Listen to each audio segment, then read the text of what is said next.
Welcome everyone back to the podcast. We have a special guest with Charmaine Dominguez. Thank you so much for being on here. She is a registered dietitian as well as her own business called Lean On Plants. I'm very excited to talk more about that.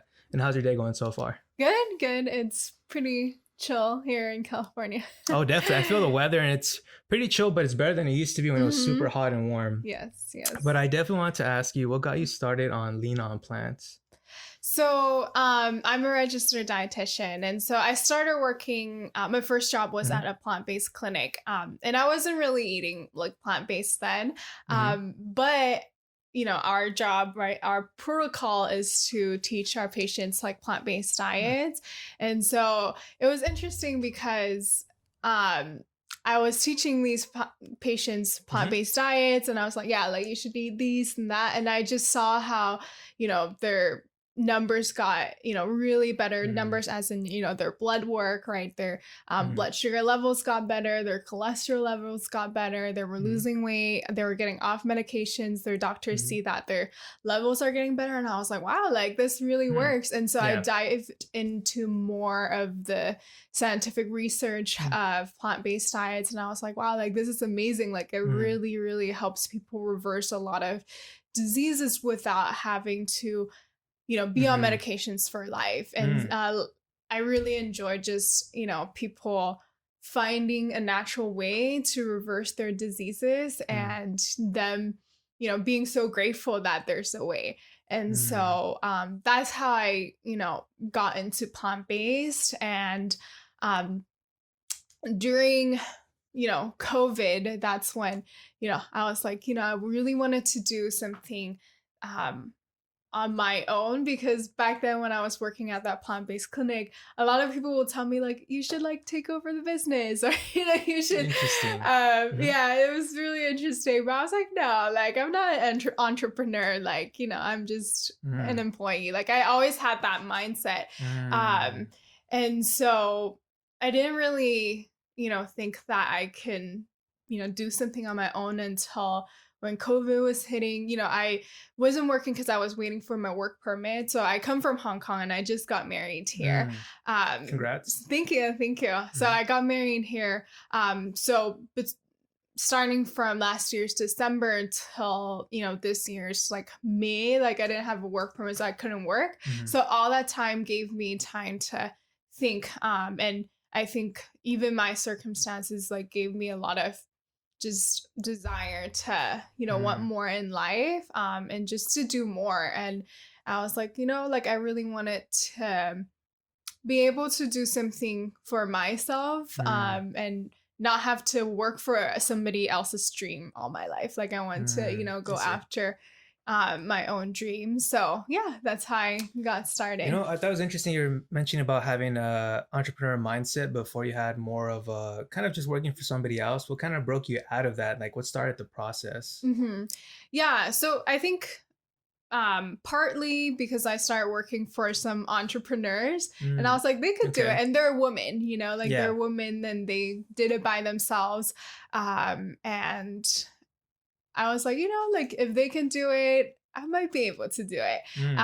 So I think at first, of course, there's a lot of limiting thoughts, as in, how am I going to even do this, right? But I think what's cool is that when I was working at that clinic, like a lot of people were like, wow, like they really liked the way that I was talking to them. They really liked the way that I was, breaking it down to them.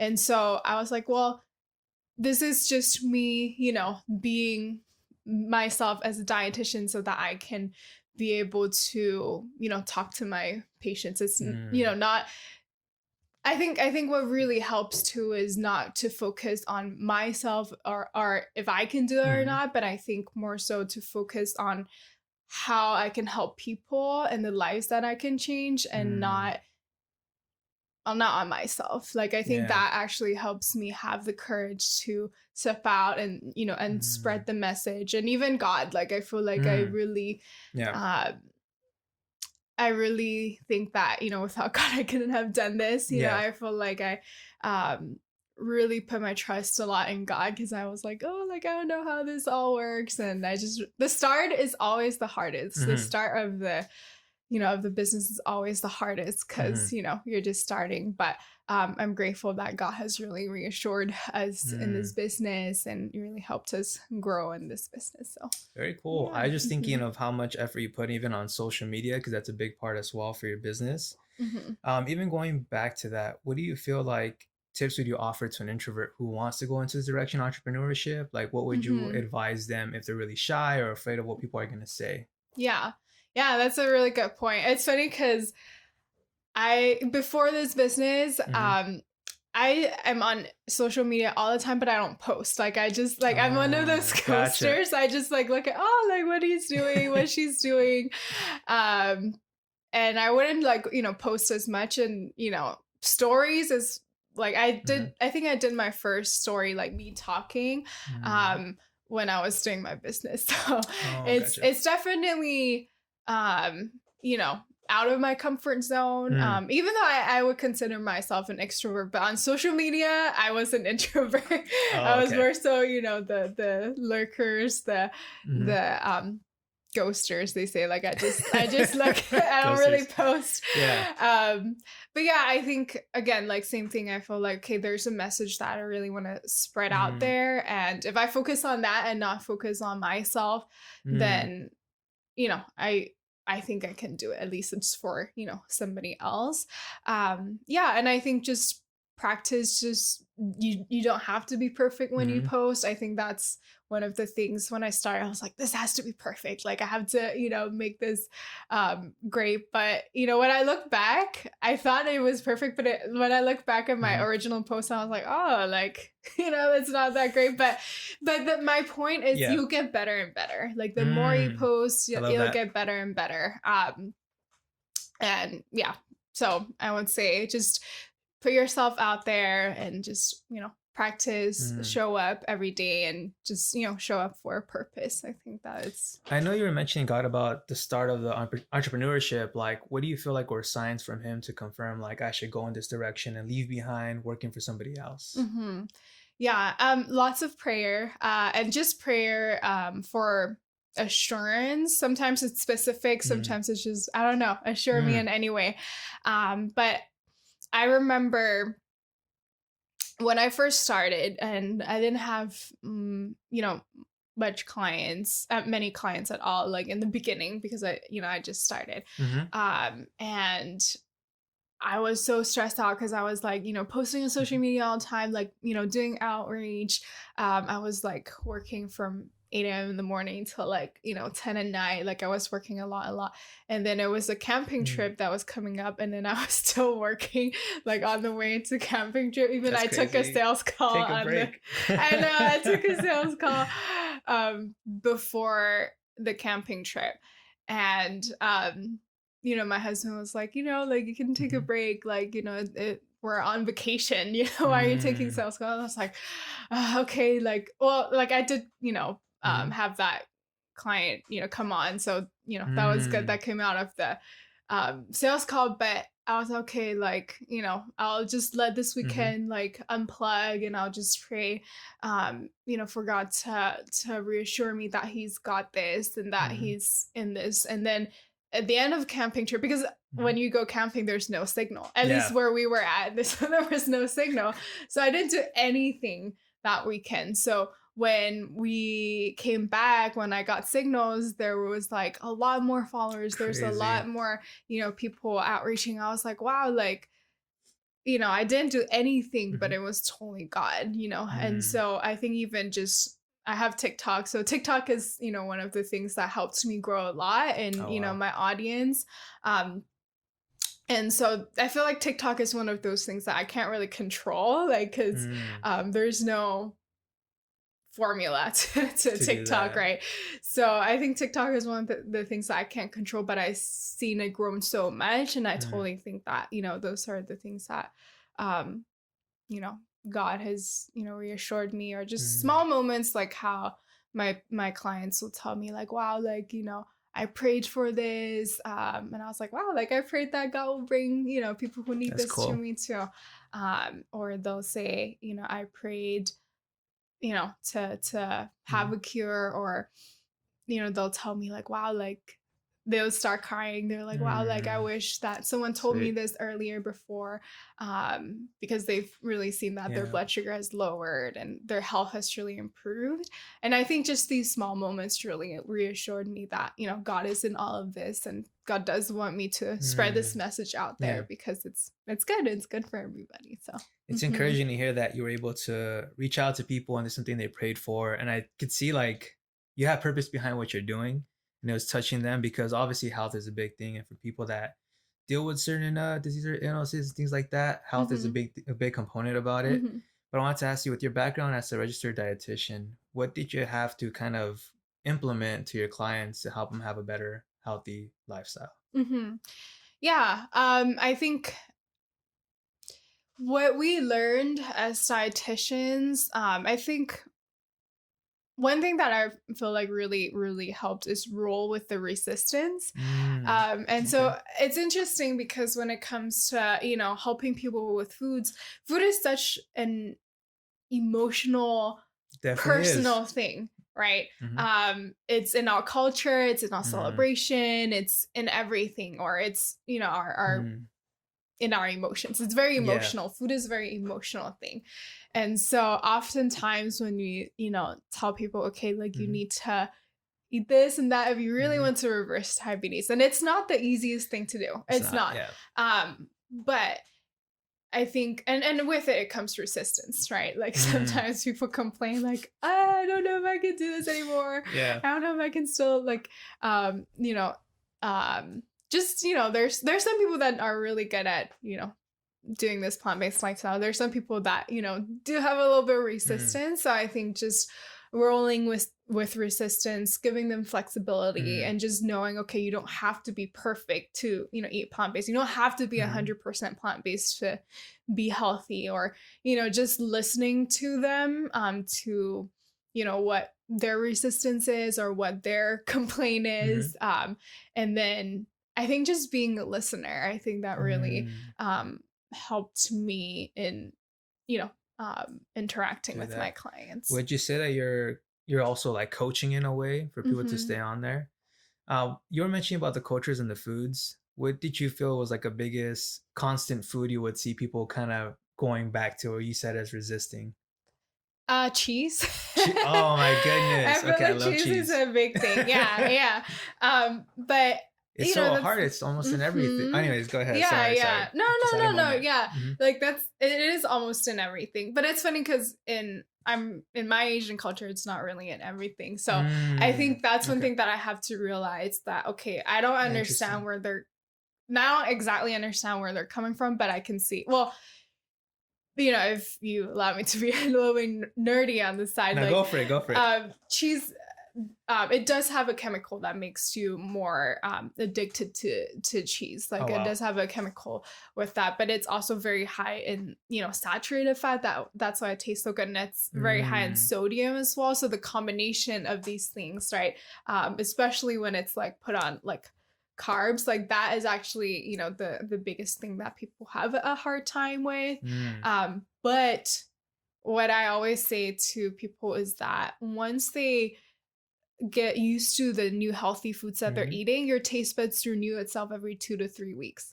So once you get used to it, every 2 to 3 weeks, you won't even miss it. Like a lot of people tell me like, I don't even miss the food that I had like before, right? That's and crazy. What I tell them, you know, what I coach them to do is really making switches to their traditional foods, right? Like I work with a lot of Latino clients and they have their tacos, their enchiladas, their pozole, like they have a lot of those, but I just coach them, okay, like what are the things that you can change, but you can still have those foods, just switching some, you know, ingredients. So yeah. Wow. And what would you say, just going even back to your background as a registered dietitian, what do you feel was like the biggest challenge or hurdle to get to that goal and become registered?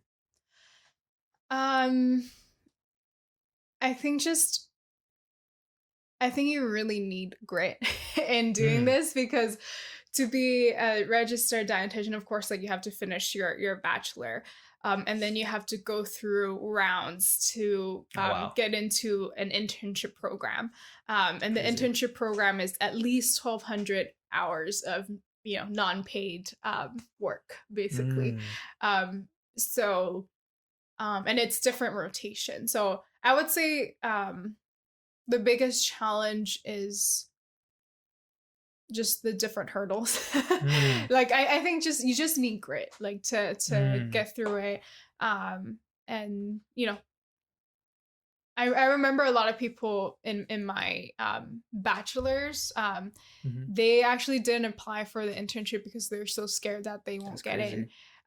So I think that's one thing too. I was like, like you kind of have to have the courage to, go ahead with it and persevere. I think that's one of the things. But yeah, and then we had to take an exam, a very, very comprehensive exam on everything. So that was pretty intense too. But yeah, like I think just having grit. I know you were mentioning too earlier that you came from Hong Kong. Is that still a thing where you have like you're here as a U.S. citizen, or you have like a dual citizenship? Yeah, so I'm not a citizen yet. I'm applying for my green card. So right now I do have like, work permit. I mean, we got married, and so I'm here to stay.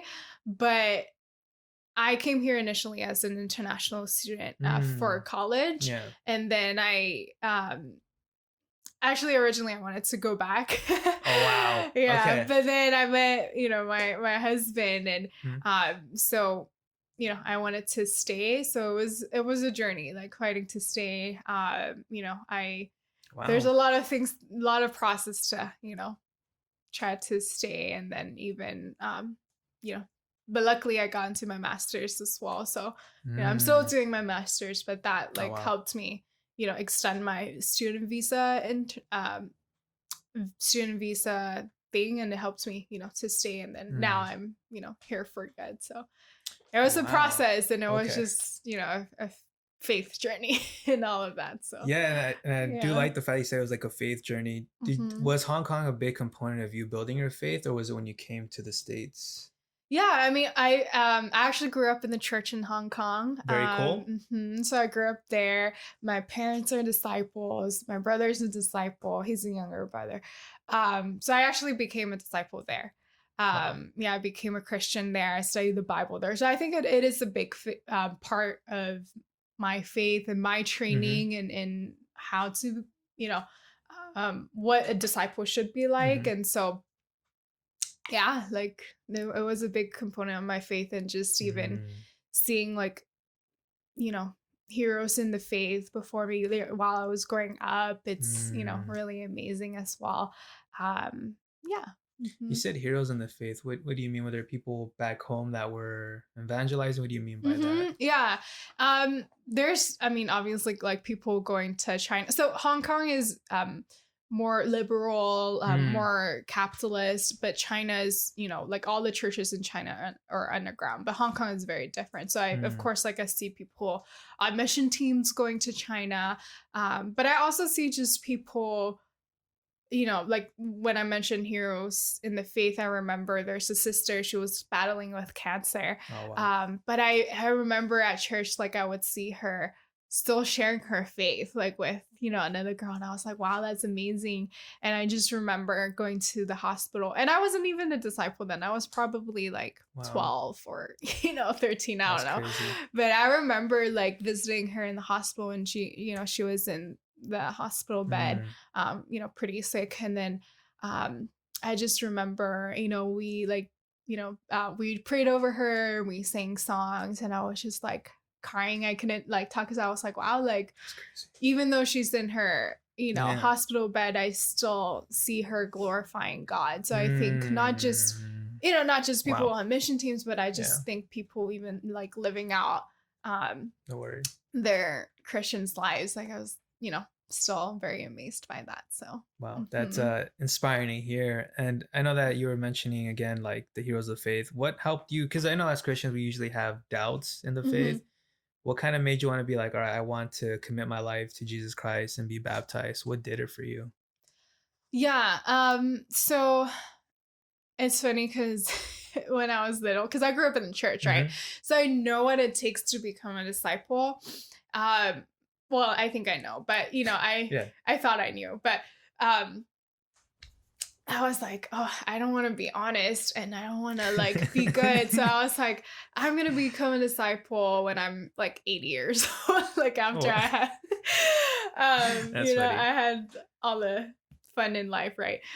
So that was my mindset. But I think, and then I remember when I was a teen and everyone went to teens camp, and I think I missed the first teens camp that all my friends went to, and everybody started studying the Bible. And then I was like, oh, like, is that what teens camp do? Like, I don't want to study the Bible. Yeah.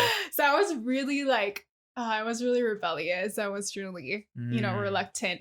But I remember my dad, like, making me go to the next year's teen camp, and I was really reluctant because I didn't really have many friends anymore at that point, because I wasn't studying the Bible, and the people that are baptized, they I think it's just I just didn't know how to connect, or maybe I was intimidated, so I was really reluctant to go. But I just remember going to teens camp, and I remember hearing, the preacher talk about how everyone has a dark side of them. And everyone does. And what matters is whether you're open about it or not. And I remember I had a really dishonest relationship with my parents. I used to lie a lot. That's why I was like, I don't want to become a disciple until I'm 80 years old, because I don't want to be honest. That was a thorn in my flesh. So I think, thinking back, I was like, I don't want to be, like, I know I have a dark side and I want to be good with God, but it's scary, right? And so I remember that night just sharing with, my group, and I started crying because because of my lies, I had built up a wall, like, between me and my parents. And I think that's when I was like, okay, like, I'm open to, study the Bible. And once I remember, this is, pretty interesting, but I started one Bible study, and then I went on a trip to England with my brother. Like, it's like an academic trip with, and then I remember in England, we were in a bus, and then I looked outside, and the sky was like, there's like different rays of like sun. I don't know how to describe it, but I was just like, at the moment, I just felt like God is there. It was just like a really random moment, but I don't know, ever since then, I just started to fall more and more in love with God. And I remember in my Bible studies, that's when, especially in the cross study, when we read about, how Jesus died on the cross, and I just remember, like, just so shocked, like, of what Jesus had done for me. And I remember telling that sister, I was like, stop reading, like, I don't want to hear, like, I don't want to hear, intense. Like, it's very intense, but more so, like, it was just, the reason why I said I didn't want to hear, because I didn't want to hear how an innocent man died for my sins. And so that was pretty, like, that, I remember that study, I was just like, wow, like, God's love for me is, very unfathomable. Like, it's very hard to imagine, but, his love is that amazing, that I can't understand, and I can't imagine. And so, and then I remember just, telling my parents, what, coming clean, like, just being honest with them and asking for their forgiveness. And I just felt like there's a big rock in my heart just got, lifted. So that's wow. My story, and that's how I started. Really cool. I got baptized. That's so dope. Yeah. And I wanted to also ask, like, what advice would you offer to someone that is trying to build their faith or be curious more about relationship with God? I would say one of the things that I think is very important is treat it as a relationship. I think I think that's one of the things that I really, really cherish between me and God, is that it's a relationship. It's not, a checklist, or I need to do this or that. And I think, like I shared, one of those moments that I was like looking out the sky. I think even that is like one of the moments that is, yes, it's not exactly when, you're going to church, but it's in random moments of your life. And that's a relationship. It's organic. It's, I hear that. there's conversations. You can be Mm, honest with God, like, hey, like, I'm scared, like, or, mm, I'm hesitant for yeah. some reason. I just, being honest in a relationship, or, um, being curious in a relationship, or, going on dates with God, or, I would Mm, say just really treat it as a relationship rather than, you know, a mm, homework or a yeah. checklist, if that makes sense. Very cool. Hmm. And I know you said going on dates with God. It kind of made me curious about going into the topic of dating culture in the church. Was it Hmm. any different from the US to like back in Hong Kong by any chance? Well, I never really got to experience Oh, a gotcha. dating relationship in Hong Kong because my husband is my first boyfriend. Very cool. Um, yeah, but then also it is very different because Hmm. my brother, he's dating in the church in Hong Kong, so he'll tell me what are the guidelines like. So it's very Mm, different. It's gotcha. very, very different. But in Hong Kong, when I was a teen, they don't really date Mm, as teens, so I didn't really go on any dates. My first like encouragement date is here yeah. in the US. So Oh, that was my gotcha. first What would you date say here. is something, like say here in the US, improvements you would make on the dating culture or anything like that? I think maybe I would say like I'm sure like people are doing a good job of it anyways, but I think one thing is really important is to see encouragement dates as hangouts. A lot of Mm. times we see encouragement dates as ooh, like, who could be a potential, or but really seeing as Yeah. as hangouts, and that's Yeah. really how I saw it. And I think that seeing it that way really helped me build a lot of good brother Mm, friendships, especially in my campus years. So yeah. yeah, I think just really taking that pressure off of like, oh, mate hunting, like I need to Yeah. look for mate, but really just focusing on friendship. I Yeah. think that is really important. Even in, me and my husband's relationship, I feel like friendship was the foundation Yeah. of our relationship. So I think, yeah, like I think just really focusing on making a friend and not, having Mm. like agendas behind, if that makes sense. Yeah. Yeah, kind of going back to what you're saying with your relationship with God or relationship in general, it's more organic Hmm. versus trying to like it was funny. You said hunting in a way. Yeah, Yeah. it can be like that, and it's kind of weird, if you're in the Yeah. other end. But no, thank you so much for sharing on that end. And I did want to go back to lean on plants. There's something that popped up about reversing diabetes. Hmm. I was curious, I've heard a lot of different things reversing diabetes, and then there's intermediate fasting. Hmm. I'm just curious on like what is the best method to go about reversing diabetes as you have experience in this space. Hmm. Hmm. Yeah.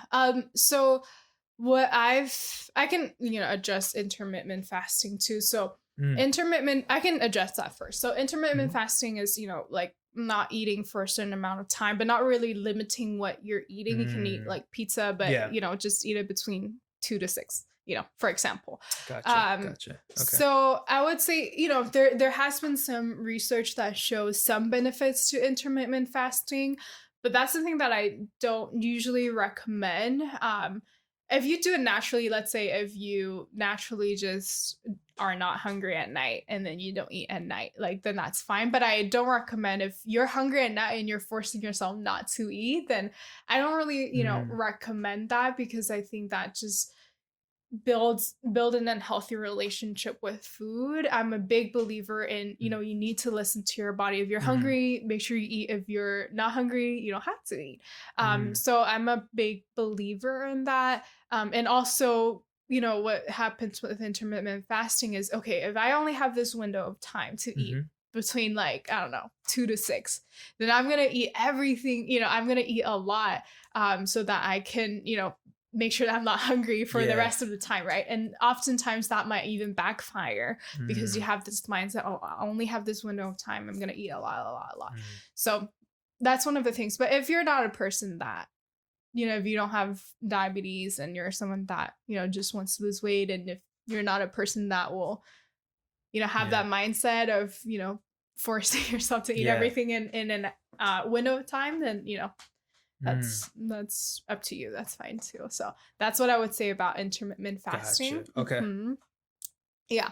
And with reversing diabetes, why I do what I would do, right? Mhm. Why I'm passionate about what I do is because when it comes to, reversing diabetes, and I'm talking about type 2 diabetes, a lot of times people think that, you need to cut carbs, right? Mhm. Because one of the symptoms is having high blood sugar. So a Mm. lot of people just turn to cutting carbs, but it doesn't really solve the root of the problem. The root of the problem is the buildup of fatty acids in your cells. And so Mm. that Okay. is a lot of people, even if they have lost weight, right, Mhm. with a low carb diet, they're still not able to reverse their insulin resistance and reverse their diabetes because they don't deal with the root of the problem. And what Gotcha. a plant-based diet does is that it um, helps you lower the fatty acids buildup in your cells Mm. and help you enhance your insulin sensitivity and reverse insulin resistance. And so um, it's very, very effective in lowering blood sugar. And it's great because, right, a lot of people, when it comes to a low carb diet, they think, okay, if I want to lower my blood sugar, I need to lower my carbohydrates. But versus Mm. with a plant based diet about reversing diabetes, you're increasing your intake of carbohydrates, Yeah. right? But you're actually still lowering blood sugar because you're taking, you're taking the fat out of the cells, right? Like I know Mm. this is kind of a very dilutive version of what Yeah. actually happens, but Mhm. it's very, very effective because you're actually dealing with the root of problem to reduce the fatty acids Mm. buildup in the cells so that your insulin resistance can be enhanced. And I always use this analogy. It's kind of like a lock and key Mm. analogy. So let's say the key is the insulin and the lock um, is the cells, Mhm. right? So normally the key and lock will work perfectly, Mhm. right? Because they're made for each other. Right. But let's say if I put some gum in the lock, then the key and lock won't work because there's gum in it. And so Mm. in this case, the gum is fat. And so what we need to Okay. do is, to take out the um, fat from the cells, right? The gum from the lock so that Mhm. your key and lock can work perfectly and that you can resolve the problem of insulin resistance. Wow. So yeah. Very cool. Thank you for the explanation and putting it in context. It's I'm a gonna try lot. to absorb it all in. Yes. But you have been giving a lot of good information, and I will go ahead and put your information, your Instagram, and your business on the description of the channel, and also Mhm. on Spotify and Apple. Mhm. Yeah, there was just so much good stuff, and I'm happy for the work that you do reversing diabetes. And I know about people getting off medication because of that. Mhm. Just to share, my dad also has type 2, and so he's Mhm. been doing more of a plant-based diet, and so Mhm. he hasn't Nice. had to do that much. Mhm. Medication has a lot of side effects, as we know. Mhm. So I just want to say thank you so much for helping a lot of people out Mhm. there. All your clients are in good hands with you. Mhm. And I usually like to wrap up the podcast with around COVID-19. I know it's been a Mhm. tough year. It's been Mhm. difficult. What do you feel is the biggest life lesson it's taught you this year? I think the biggest lesson that I've learned this year is to dream big, like to Mm, not have to tackle your limiting thoughts and mm, to not have your limiting thoughts because I think everything with this, business with my own like nutrition practice, this is me, dreaming big with God. mm. And I Dope. think I'm excited just to, think what, if this has happened, right? Like my business grew a lot, like Mm, in a couple of months. If this has happened, within a couple of months, right? mm, Like imagine a year later, 2 years later, 10 years later. mm, And so I think it's exciting that I get to dream big with God, with what I can do, with this mm. business. Even who are the people that I can impact? What are lives that I can change? And what I can do with all of this with God. I think it's Very very cool. exciting. I think just having hope. I think this is Mm, definitely a hard year, but I think just having hope and dream big, tackle your limiting thoughts, mm. and yeah, like just dream big with God. That's what I would say. Very Mhm. cool. And as we're wrapping up the podcast, are there any shout outs or any last words you want to say to the listeners? I want to give a shout out to my husband. Whoop, He's whoop. really, he's really has supported me in everything, and I couldn't have done, anything without him. He really has Mm, been there when there's tears, when there's laughters, and I mm. really do appreciate him. So yeah, shout out to my husband, and to my family and friends as well. So Very mhm. cool. Thank you so much, guys, for listening. And again, I'm going to leave all her information on the description. And thank you for tuning in. This podcast is out. Thank you.